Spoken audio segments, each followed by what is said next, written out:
Turning now to what could be a pivotal moment in the war in Ukraine.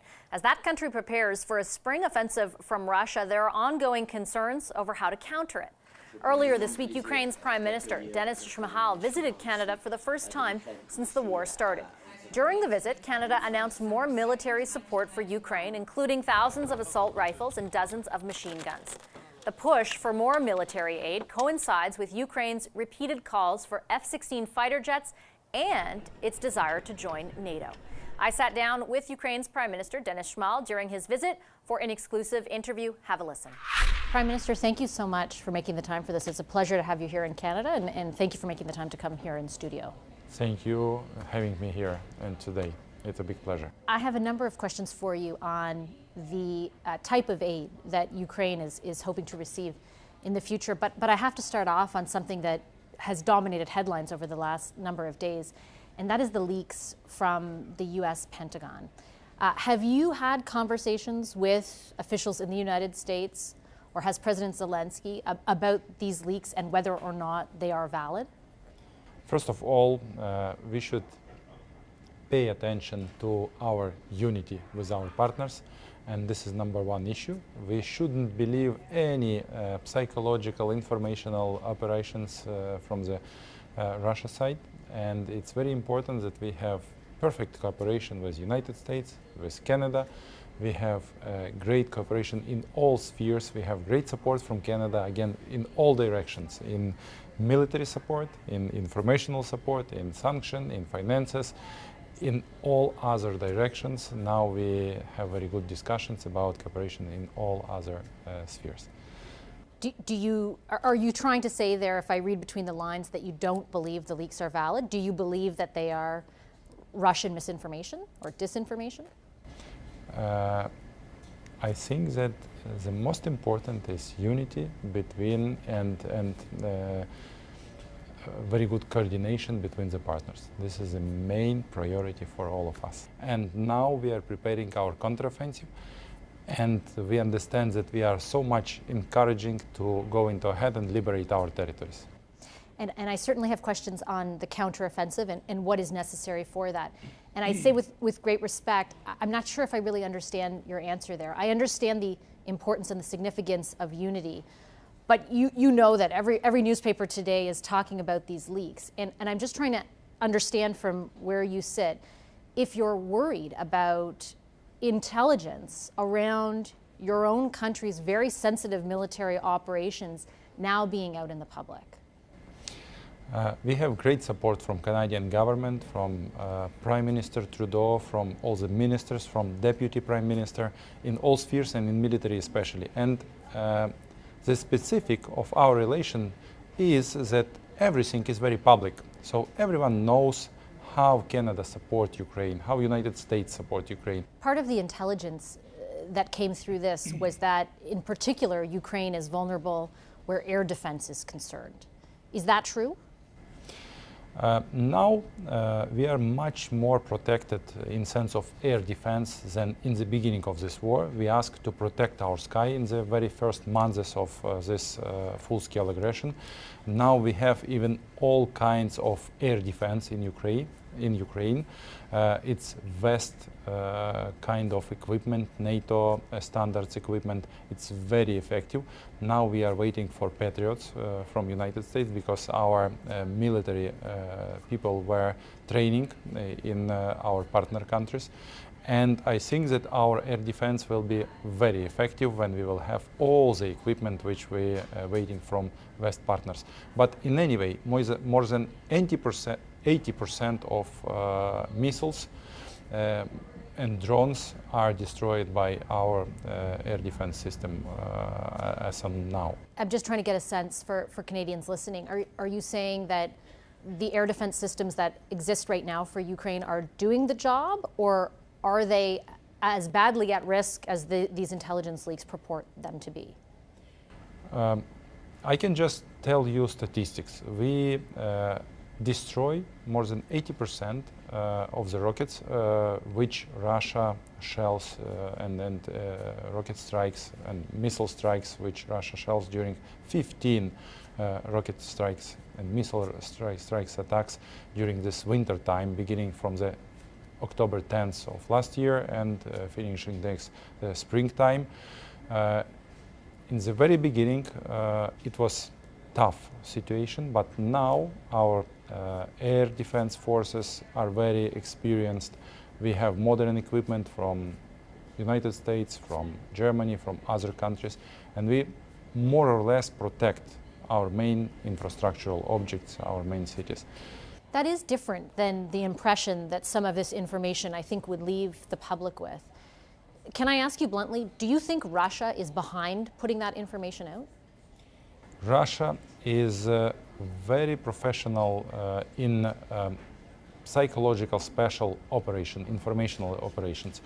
They professionally and ideally used hybrid methods of attacking cyber attacks, disinformation, propaganda, and they try to influence on the partners, on the allies by different methods, by cyber attacks, by disinformation, and they try to destroy this unity which a civilized world have now trying to keep peace and stop this war. I wanted to get a sense from you about F-16s in particular. I know that you've got the MiGs, but there are some concerns from top commanders about how effective really they can be. The ask is there for the F-16s, primarily from the United States. So far, they have resisted. Do you think that will change? We will ask United States about F-16. We begin do this, and we will continue. And during my visit to United States, we will ask for F-16s. But we understand that now we have support from our partners by MiGs. We need now rapid support in sense of our spring and summer counteroffensive. We understand that fighter jets, it will take time for training of our pilots, and we ask for this, but we understand that during this spring counteroffensive, we need more MiGs, we need more planes which Ukrainian pilots can manage during very short period of time. So I hope that we will have F-16, and I'm sure that we will have it from our partners. But for this spring counteroffensive, we need armored vehicles, we need tanks, we need artillery ammunition in huge quantities, and we are prepared. We are very motivated to liberate our land. Our army is motivated, our society is motivated. We are tired because of this war, but we are not exhausted, we are not fatigued. We are very motivated to continue liberation of our territories with support of our partners. Speaking of that support, in particular where Canada is concerned, more than $8 billion total, more than $1 billion of that military aid. I know you know better than anyone the exact, what that aid is comprised of. But beyond what is announced now, what has been announced, if you could isolate for Canadians watching right now, what the, top thing, the top ask of Canada is for Ukraine going forward, what would you say? Ukraine is one of the biggest supporters and advocate of Ukraine in all the spheres, in finances, in military sphere, in sanctions, in confiscations of the Russian frozen assets. And just now we need continuation sanctional pressure on Russia, and we discussed this today, and we ask for personal sanctions, we ask for sanctions on the nuclear industry of Russian Federation.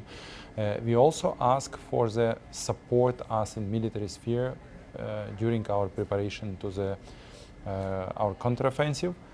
And we also ask for international tribunal and confiscation of frozen Russian assets, because we need to begin a recovery of our country, so named rapid recovery, because we should bring normal standards of social and humanitarian life to our society, and we need 14 billion for this year, and we will need more than, according to the estimation of the World Bank, we will need more than $400 billion only for the occupied territories for recovery.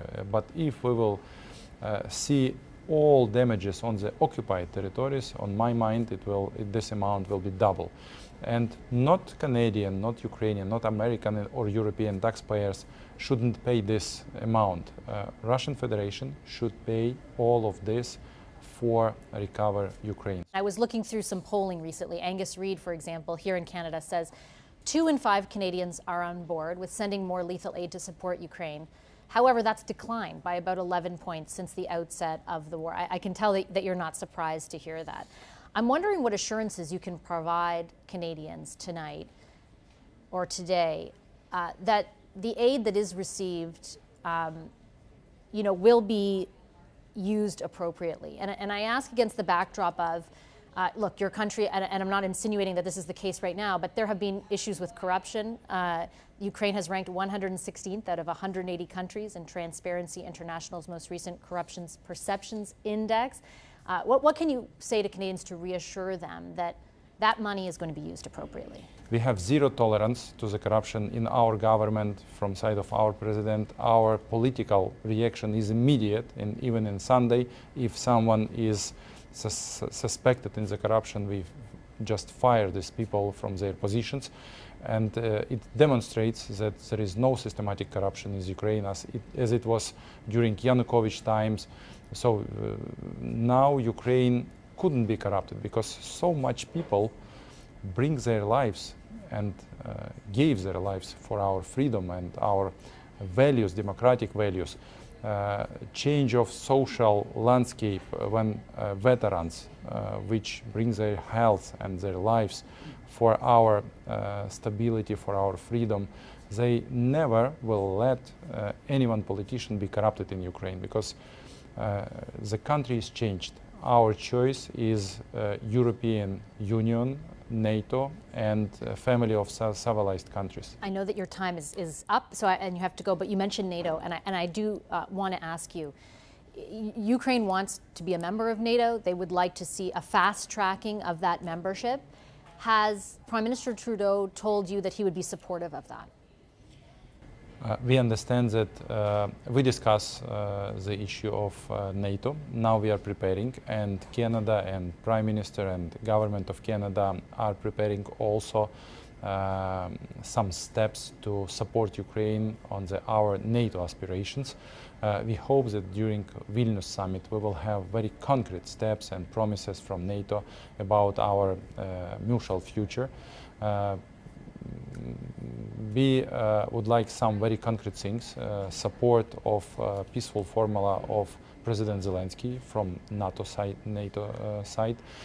We also would like to have very concrete schedule and our homework and date when will we have possibility to be a member of NATO. So we will need this promise from NATO. We understand that while the war is continuing, we can't have Article number 5, but we would like to have guarantees of security from NATO side for our country during this war and after this war. So all of these concrete steps now are on the table. We work with NATO, we work with our partners, and hope that during Vilnius summit, during this summer, we will have some concrete answers, not just the doors are open. Okay, Prime Minister, I'll leave it there. Thank you very much for your time and safe travel.